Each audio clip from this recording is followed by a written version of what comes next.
नमस्ते। आप सभी का मेरे YouTube channel educational news and updates में मैं राहुल आर्य स्वागत करता हूं। आज हम चर्चा करेंगे हरियाणा कौशल रोजगार निगम के बारे में। जैसा कि आप जानते हैं कि हरियाणा सरकार की तरफ से प्रदेश में डीसी रेट आउटसोर्सिंग और कॉन्ट्रैक्ट की जो नौकरियां हैं उनके लिए अब एक निगम का जो गठन कर दिया गया है, जिसको कि हरियाणा कौशल रोजगार निगम नाम दिया गया है। अब जितनी भी हरियाणा सरकार में हरियाणा प्रदेश में भर्तियां होंगी कॉन्ट्रैक्ट पे, आउटसोर्सिंग पे या डीसी रेट के ऊपर, उन सभी की जो भर्ती है वो हरियाणा कौशल रोजगार निगम की तरफ से की जाएंगी। तो आज जो हरियाणा सरकार की तरफ से 19 जनवरी 2022 को एक नोटिफिकेशन जारी किया गया है, जो कि आप अपनी स्क्रीन पर देख पा रहे हैं, जिसमें कि हरियाणा कौशल रोजगार निगम के तहत जो भर्तियां होंगी आउटसोर्सिंग डीसी रेट या कॉन्ट्रैक्ट के ऊपर, कॉन्ट्रैक्ट बेस पे, उन सभी के लिए जो रेट है, जो वेतनमान दिया जाएगा, उनका निर्धारण किया गया है और उनको कितनी श्रेणियों में बांटा गया है और किस श्रेणी के लिए पूरे प्रदेश को भी कई श्रेणियों में बांटा गया है और नौकरियां जो हैं उनको भी कई श्रेणियों में बांटा गया है और श्रेणियों के हिसाब से ही जो है वो वेतनमान का जो है वो निर्धारण किया गया है। तो आज के हम इस वीडियो में इसी पर विस्तार से चर्चा करेंगे कि किस किस ज़िले को किस श्रेणी में लिया गया है और किस भर्ती को, किस प्रकार की नौकरी को किस श्रेणी में लिया गया है और उसके लिए जो वेतनमान निर्धारित किया गया है वो क्या होगा। तो चलिए सबसे पहले हम जो है वो कैटेगराइजेशन ऑफ डिस्ट्रिक्ट्स, जो हरियाणा प्रदेश में जो ज़िले हैं उनको कैटेगरी में बांटा गया है, उनको श्रेणियों में बांटा गया है, उनके विषय में जानेंगे कि किस किस ज़िले को किस श्रेणी में लिया गया। तो आप अपनी स्क्रीन पर देख पा रहे हैं कि हरियाणा के जो ज़िले हैं उनको 3 श्रेणियों में बांटा गया है। पहली जो श्रेणी है उसमें आप देख रहे हैं कि गुरुग्राम, फरीदाबाद, पंचकुला और सोनीपत, इन 4 ज़िलों को जो है वो पहली श्रेणी में रखा गया है। इसके अलावा दिल्ली और चंडीगढ़ में जो हरियाणा सरकार के ऑफिस हैं उनको पहली कैटेगरी में यहाँ पर लिया गया है। उसके बाद हम बात करें दूसरी कैटेगरी की, तो दूसरी कैटेगरी में आप देख रहे हैं यहाँ पर पानीपत, झज्जर, पलवल, करनाल, अंबाला, हिसार, रोहतक, रेवाड़ी, कुरुक्षेत्र, कैथल, यमुनानगर, भिवानी और जींद, इन ज़िलों को जो है वो सेकंड श्रेणी में रखा गया है। उसके बाद हम बात करें तीसरी श्रेणी की, कैटेगरी 3 की, तो इसमें हम देखेंगे कि महेंद्रगढ़, फतेहाबाद, सिरसा, नूंह, चरखी दादरी, इन ज़िलों को जो है वो यहाँ पर तीसरी कैटेगरी में रखा गया है, जो कि आप अपने स्क्रीन पर देख पा रहे हैं। तो हरियाणा सरकार की तरफ से जो हरियाणा के जो ज़िले हैं उनको 3 कैटेगरियों में बांटा गया है कौशल रोजगार निगम के अंतर्गत। अब हम बात करें इसके अंतर्गत दी जाने वाली नौकरियों के बारे में, और जो हरियाणा में जो जॉब हैं, जो कौशल रोजगार निगम के अंतर्गत जो नौकरियां दी जाएगी, उनको भी यहाँ पर आप देख रहे हैं कि 4 भागों में बांटा गया है, लेवल 1, लेवल 2 और लेवल 3। लेवल 1 यहाँ पर देख रहे हैं, लेवल 2, लेवल 3 और लेवल 4, इस तरह से यहाँ पर जो जॉब है उनको भी 4 भागों में बांटा गया है। तो किस लेवल के अंतर्गत कौन सी जॉब आ रही है इसको भी हम जानेंगे अभी कुछ देर में नीचे चल के, जो कि इसी में आएगा।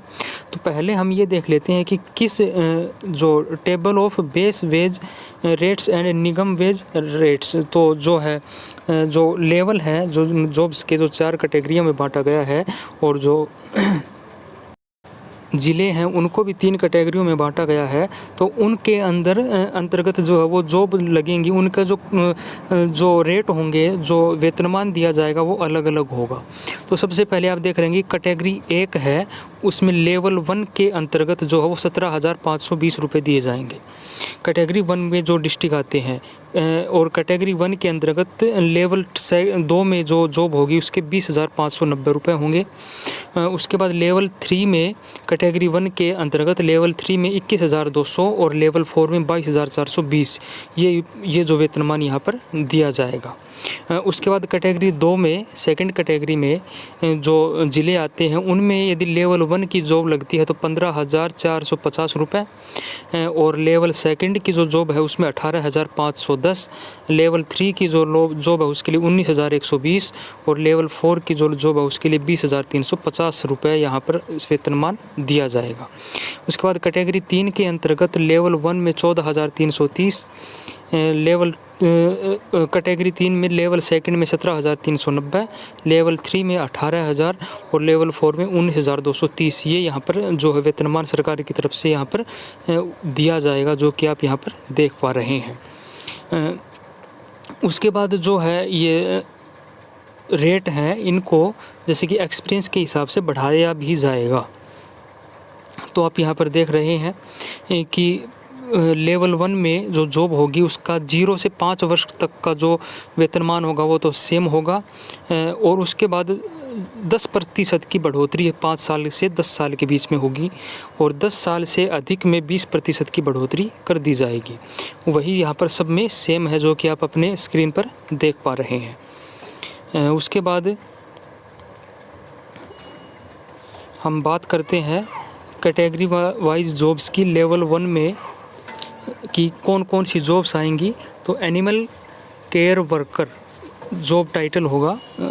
लेवल 1 के अंतर्गत जो जॉब आएंगी उसमें सबसे पहले जो होगी वो एनिमल अटेंडेंट की होगी मैट्रिक बेस पे, कैनल मैन की, डॉग हेल्डर की होगी, हैंडलर की होगी मैट्रिक बेस पे, अटेंडेंट की होगी मैट्रिक बेस पे, अटेंडेंट फोटोस्टेट मशीन की होगी मैट्रिक बेस पे, अटेंडेंट पीएन की होगी मैट्रिक बेस पे, बैरर की होगी मैट्रिक बेस पे, क्लास अटेंडेंट की होगी मैट्रिक बेस पे, ड्रामा पार्टी अटेंडेंट की भी मैट्रिक बेस पे होगी, गैलरी अटेंडेंट की भी होगी, और हॉस्टल अटेंडेंट की, लेडी अटेंडेंट की, लाइब्रेरी हेल्पर की, ऑर्डरली की भी होगी, परेड अटेंडेंट की, पेट्रोल पंप अटेंडेंट की, स्टोर अटेंडेंट की, टेलीफोन अटेंडेंट की, थिएटर अटेंडेंट की, डार्क रूम अटेंडेंट की, water carrier, peon, user, camera attendant, दफ्तरी, लेडी हॉस्टल अटेंडेंट, स्टोर मुंशी, room attendant, bailiff, barber, cobbler, mason, teammate attendant, construction, blacksmith helper, carpenter helper, crane operator cum helper, crane worker, painter, labourer, road mate, welder helper.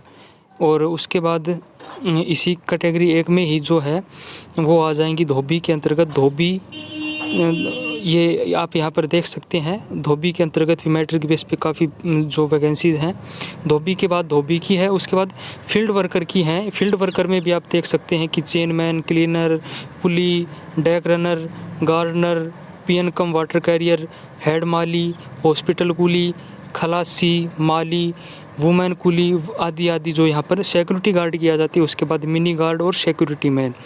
उसके बाद hospital worker में आ जाती है स्वास्थ्य सहायक, ward servant, dresser आदि आदि जो यहाँ पर आ जाती है। उसके बाद किचन वर्कर में कुक की भर्ती आ जाती है। उसके बाद यहाँ पर waiter, pantry man, mess helper आदि आदि। पब्लिसिटी वर्क में भी आ जाती है, टेलर में भी आ जाती है, टेक्निकल वर्कर, सैनिटाइजेशन वर्कर में आ जाती है, चौकीदार। उसके जैसा कि आप यहाँ पर देख पा रहे हैं लेवल 1 के अंतर्गत जो है वो कुल 145 जॉब आ रही हैं। कुल 145 वैकेंसी, कुल 145 पद मान सकते हैं, वैकेंसी नहीं सॉरी, कुल 145 जो नौकरी की जो पोस्ट होती हैं जो वो यहाँ पर कुल 145 है लेवल 1 के अंतर्गत ये। लेकिन यहाँ पर एक बात लिखी हुई है जो कि आप यहाँ पर देख सकते हैं कि हिंदी और संस्कृत में से कोई एक सब्जेक्ट मैट्रिक में होना चाहिए, और हिंदी एक मेन सब्जेक्ट के रूप में होना चाहिए हायर स्टैंडर्ड में। उसके बाद हम लेवल 2 की बात करें तो लेवल 2 में जो कि +2 बेस पे मान सकते हैं इसको, ऑफिस एग्जीक्यूटिव में clerk, constable, data entry operator, junior scale stenographer, receptionist, stenotypist, store keeper, telephone operator आदि आदि जो इनके लिए आप वैकेंसी जो क्वालिफ़िकेशन भी आप यहाँ पर देख सकते हैं जो कि यहाँ पर दिया हुआ है कि किस पोस्ट के लिए कौन सी जो क्वालिफ़िकेशन आवश्यक है। उसके बाद डेवलपमेंट एसोसिएट में ग्राम सचिव की पोस्ट है जो कि ग्रेजुएशन बेस पे है। रेवेन्यू एसोसिएट में भी ग्रेजुएट बेस पे पटवारी की पोस्ट है। कंडक्टर भी जो है +2 बेस पे हो सकता है। ड्राइवर जो मैट्रिक हो मिनिमम 5 साल का उसका 5 साल पुराना ड्राइविंग लाइसेंस होना चाहिए। यहाँ पर भी एक कंडीशन आप देख सकते हैं कि हिंदी या संस्कृत में से कोई एक सब्जेक्ट होना चाहिए विद्यार्थी उस कैंडिडेट के पास। उसके बाद जो हम देखें तो जो लेवल 3 है, लेवल 3 के अंतर्गत रेवेन्यू एग्जीक्यूटिव में भी कानून को ग्रेजुएट होना चाहिए। असिस्टेंट +2 के साथ 5 वर्ष का क्लर्क के रूप में उसका एक्सपीरियंस होना चाहिए। ऑफिस एग्जीक्यूटिव में आ जाते हैं, स्टेनोग्राफर होना चाहिए। लाइब्रेरियन के बाद वेलफेयर ऑफिसर आदि ये लेवल 3 के अंतर्गत आ जाते हैं। टीचिंग प्रोफेशनल में JBT teacher, drawing teacher, PTI teacher, master TGT आदि के लिए भी यहाँ पर आप देख सकते हैं। अगर इनको कॉन्ट्रैक्ट पे लगाया जाएगा तो ये क्वालिफिकेशन होनी चाहिए। लेवल 3 के अंतर्गत आ जाते हैं आर्किटेक्चर एसोसिएट में, ड्राफ्टमैन, मेडिकल टेक्नीशियन में, ये आप देख सकते हैं यहाँ पर लीगल प्रोफेशन। ये सभी जो भर्तियाँ हैं ये लेवल 3 के अंतर्गत आ जाती है और इनमें भी हिंदी और संस्कृत में से कोई एक सब्जेक्ट पढ़ाई होना चाहिए। उसके बाद हम बात करते हैं लेवल 4 की। 4th लेवल में जो है टीचिंग फैकल्टी के अंतर्गत lecturer, master degree in relevant subject, project management professional, project officer, account officer, assistant architect, research officer, sub division engineer. तो ये आप यहाँ पर देख सकते हैं कि लेवल 4 के अंतर्गत कौन कौन सी जॉब यहाँ पर आ रही हैं। और उसके बाद यहाँ पर जो कंडीशन दे रखी हैं वो यही है कि हिंदी और संस्कृत में से कोई एक सब्जेक्ट कैंडिडेट के पास होना चाहिए। तो उम्मीद करता हूँ कि आपको हरियाणा कौशल रोजगार निगम के विषय में ये जानकारी आपके लिए सहायक सिद्ध होगी और आपको पसंद आएगी। तो अगर आपको जानकारी पसंद आए तो वीडियो को लाइक करें और हमारे चैनल के साथ जुड़े रहें, जिससे कि आपको समय समय पर इस प्रकार की जानकारियाँ मिलती रहें। धन्यवाद।